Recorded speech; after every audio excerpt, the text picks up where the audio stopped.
Marcus is, as I always say, our visionary, our genius behind the product. We have did much more work on the scientific basis of Healy, and especially on the question, how can we explain how Healy works, on which level Healy works, frequencies work, what is the information field, what is the bioenergetic field, all these questions. We have worked out new models to explain it in a simple way, but not in a too simple way. So I want to take you on a small journey through some of the stations now. And the first station is something which will challenge you a little. What I'm presenting here is not really mainstream science, but it's something like what's called emerging science. It's like on the frontiers of science, but there are many great scientists, also Nobel laureates, who are thinking about this terminology which I'm using here. So it's not yet there at the universities, but it's a little ahead of its time. So if you look at this picture, maybe in the beginning it looks bewildering, but then if you understand the structure, it shows you, it gives you a clear insight about the ideas and the worldview behind Healy. And here you see Healy in the very center. In the very center of this picture is Healy. So what is the center? The center is a level which I call the quantum processes. So the level of the quantum processes is dividing our world in two halves. One half is below, we just can call it matter. And the other half is above, we call it information. Matter and information are not really two different things, but they are actually one. Information can manifest as matter, and matter can be explained as information. Actually, that's a very, very most important lesson of quantum physics, is that matter on its deepest level is information, and information through energy transforms constantly into matter. So we can look at this world as matter, but we can look at the world from another perspective as information. And quantum physics actually looks at this world more as information than on matter. But we experience the world as matter with our senses, but our senses are gathering information about this world.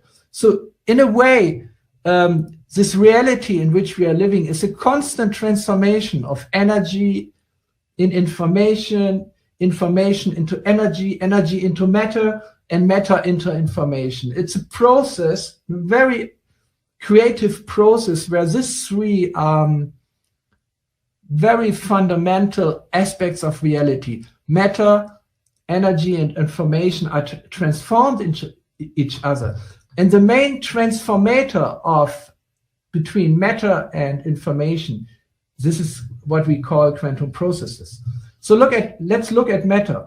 Matter has two aspects. The first aspect is our molecular body. This we all know from school. Our body consists of molecules which are connected by chemical forces and interact through electrons, but they also interact through photons. So these are two aspects of our electromagnetic body. The electromagnetic body is a field which permeates our whole body. It's more subtle than the molecules of our body, but these fields are controlling our body. So it's electrical fields and electrical energy on the lower side, and the upper side, it's quantum fields of light, or quantum electromagnetic fields. This is what we call the biophotons. So all of this together makes up the way how we visualize matter here. It's a molecular aspect of our body, and this is the electromagnetic aspect, which has an electrical aspect and a very subtle aspects of biophotons. So we will talk a little later about the electrical aspect, which we have very much focused always in our explanations about Healy regarding the cell membrane potential. The cells are really the most important units within our body. And the cells produce the energy which we are using in our body. And they produce this energy in the form of ATP, which is something like the fuel of the cells. And in this becomes the fuel of the body. It creates the heat. It creates our ability to move, everything. But the cells can only produce the ATP if they have a strong electrical potential. It's like a battery. It needs a voltage. So our cell membrane have a voltage. This is the basic electrical unit which we are using. But above this, our cells communicate with each other through photons. This is electromagnetic radiation. And those photons, which have a very specific biological meaning, are called biophotons. They are quantum, photons are also quantum-like, but they're creating a coherent quantum field, which is like an aura, but this is actually a scientific field, permeates our whole body and controls many of the biochemical and biophysical processes. So that's the visible material world. But on top of it, this material substances of our systems are permeated by information fields which through quantum processes guide the movements of the electrons, the movements of the body, guide the chemical reactions. This is all done within the information field, which very nature is quantum entanglement. So quantum entanglement, it's a very specific term from quantum physics, but I want to give you a very clear idea what it is. If you have two things, like the Healy and the small statue, if they are once connected in a quantum process, even if they move very far away from each other and are separated, they will be still connected by quantum entanglement. This is something which we know it's true for photons, it's true for electrons, but it's generally true for everything which once had a connection with each other, that it will stay connected in a generalized sense. So, but this means that all the things in this world have a kind of relationship which is hidden. It's hidden because we analyze this world in terms of separate objects, and we can only do this by losing the information of wholeness. So to get this information of wholeness back into the picture, we need the information field, which very nature is quantum entanglements, as a complementation of our material worldview. Otherwise, we end up in a world which doesn't make any sense anymore, where we cannot connect body back to the mind and the spirit, which is very much necessary to make meaning out of this world. So we have the information field up here, we have the material body up here, and in between we have the quantum processes. And this is where Healy operates, because Healy in its very center, it's something like on the back of the Healy hardware. It has what we call a quantum sensor. It's actually a physical noise generator, which through entanglements connects the information fields with the material aspect of our organism. So the Healy analyzes on this level of the quantum processes, it analyzes constantly which frequencies shall be applied to achieve two goals. And these two goals are very clearly shown in this graphic. There's one arrow going down and one arrow going up. It's actually the same arrow which has two directions, but this makes it very clear. From Healy comes microcurrent. Microcurrent is electrical current which has a very, very low amplitude. The amplitude is so small that you can hardly feel it, but it's high enough so that our cells can recognize this microcurrent and it's of the same amplitude as the currents which our body produces itself. For example, if we cut ourselves, the body is producing very low amplitude of current to support the healing. So this is the same principle. We are using the microcurrent, which is coming from Healy with low frequencies to affect the electromagnetic body, especially on the level of the cell membrane, but also on the higher levels. The low frequencies work very much down to the border between the electrical field and the body, and the little higher frequencies work higher up. But then the higher frequencies, they work in this direction. They work towards the bioenergetic field. The bioenergetic field is that part of the information field which relates to our body through bioenergy. Bioenergy is Qi in Chinese tradition, or prana in Indian tradition, but it's actually flows of quantum information and quantum energy which connects the information field with the material aspect of our being. So the Healy is really placed in the middle, and through the two ways how the microcurrent frequencies operates, connects the information field to the material aspect of our existence.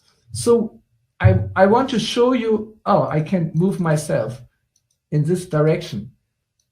Look at this simple picture. It's a simplified version of the diagram which we just looked at. We still have the Healy in the center, and from the Healy we have microcurrent frequencies going in two directions. One direction is the microcurrent with the low frequencies, where the microcurrent itself is more predominant. And the other is the microcurrent with the high frequencies, where the frequencies are in the foreground. They are more predominant. So looking down, the low frequency modulated microcurrent actually aims at the cell, at the cellular level, with the goal to increase the cellular energy. Whereas the frequencies, the higher frequencies, they aim at the bioelectrical field, the bioenergetic field, and they are designed to harmonize the bioenergetic field. But the bioenergetic field is active in the environment of the cell, and the cell is active within the environment of the bioenergetic field. So the fields are within the body, and the body is within the fields. This is the wisdom of this ancient Taoistic symbol, which gives us such a deep insight into how this world is organized. That within the material we find the spiritual, and within the spiritual we find the material. Or within the matter we find the information field, and within the information field we find matter. It's not two things, it's two sides of the same coin. Or here we have it as the two aspects of reality. And the symbolism of this yin and yang symbol is very clearly, if you look at it, it's a vibration or it's a frequency. So how does matter and information talk to each other? Through transfer of energy. And this transfer of energy can only happen through frequency and amplitude. So frequency is really the most important property of the energy flow which connects information field and matter. The goal of this science is really to connect body, mind, and soul, to connect information, matter, and energy in one big picture. So this is one aspect of what we are working on and have been working on to make Healy, give you a deeper insight into how Healy functions. There are many details I won't talk about today, but I just want to show you two new pictures. We have talked a lot about the cell membrane potential. The cell membrane potential is actually the voltage at the cell membrane. And remember, you all saw this diagram in a different way already. here we're presenting it in a new way because we want to be more precise scientifically. In the old graph, it was not wrong, but it was giving average values. And here, the average values are replaced by areas. For example, the healthy young cell starts at minus 90 millivolt and goes up to minus 45 millivolt. So that's all the range in which the healthy young cell can operate. Like a liver cell normally is around 45 millivolt, whereas a muscle cell needs a higher action potential of minus 90 millivolt, and all the other cells are in between. So this is a more precise idea, presentation of the same idea. So at minus 45 millivolt, uncontrolled cell division starts. So this is the area we really want to avoid. And in between minus 60 and minus 30 millivolt, we have the cell which starts to age, which develops symptoms of sickness and starts to cause pain. So this is a gradual process which starts with a young and healthy cell, and through a gradual process goes until 0 millivolt, which actually means that the cell is dying. And here we have areas where inflammation or ischemic situations or pains are predominant. This model actually goes back to two great researchers, Robert Becker and Björn Norderstrom, and especially Björn Norderstrom. Both of them are amazing pioneers with a very strong standing in the scientific community. Björn Nordenström was even the former chairman of the Nobel Prize Committee for Medicine. Now I want to show you another diagram which will also be a part of the company presentation in future, because we're talking about the cell, and not everyone really still has a very clear about how a cell is actually composed. So here you see the cell membrane, and the cell membrane itself, it's not conductive, so it's not conducting electricity. It's like, yeah. So outside the cell, we have a positive potential, and inside the cell, we have a negative potential. That's the meaning of why we are saying a minus 90 millivolt, why the cell membrane potential is negative, because inside the cell, the intracellular space, it's charged negatively. So this creates the cell membrane potential, which is up to minus 90 millivolt. But the cell membrane potential is not the only membrane potential in the cell, because inside the cell, we have the mitochondria. The mitochondria are the little power stations of the cell, and actually they are producing the ATP, and they have the mitochondria have their own membrane potential, which is even higher. It's minus 150 millivolt. So when the cell membrane potential of the cell is strong, we can also expect a strong membrane potential at the mitochondria. And this is exactly the place where the ATP production takes place, where the cell produces the energy which we need for moving and for living. So actually, I have done a lot of research on the state of science on the cell membrane potential, and on the mitochondria, and they all indicate that microcurrent, with especially the low frequencies, can be supportive for both of this membrane potential, for the cell membrane potential itself and for the membrane potential of the mitochondria also. So here we have a very good model to explain how the microcurrent dominant aspect of Healy works, whereas the Nunonina programs of the Healy, they are mainly focusing on the effect of the frequencies on the bioenergetic field. So we are relying, when we use Healy, on both of these effects.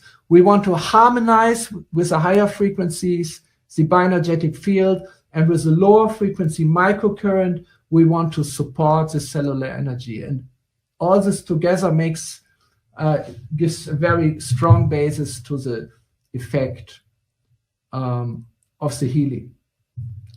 I found there is a very interesting way to measure the cell membrane potential non-invasively by measuring the bioimpedance and a related parameter from the bioimpedance, which is called the phase angle.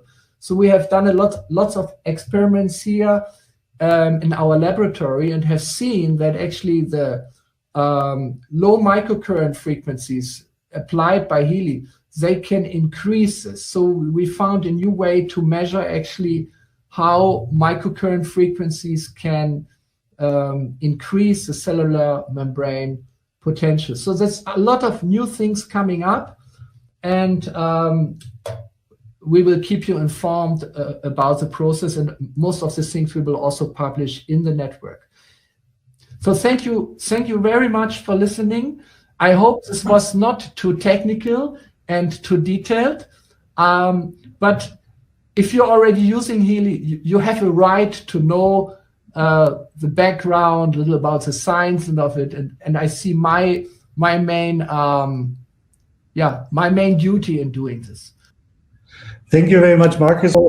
I really want to give you a short update in regards to sales. As you know, we are already in the second year now in 45 countries worldwide. Recently, in 1st of May, the last country joined, the United States.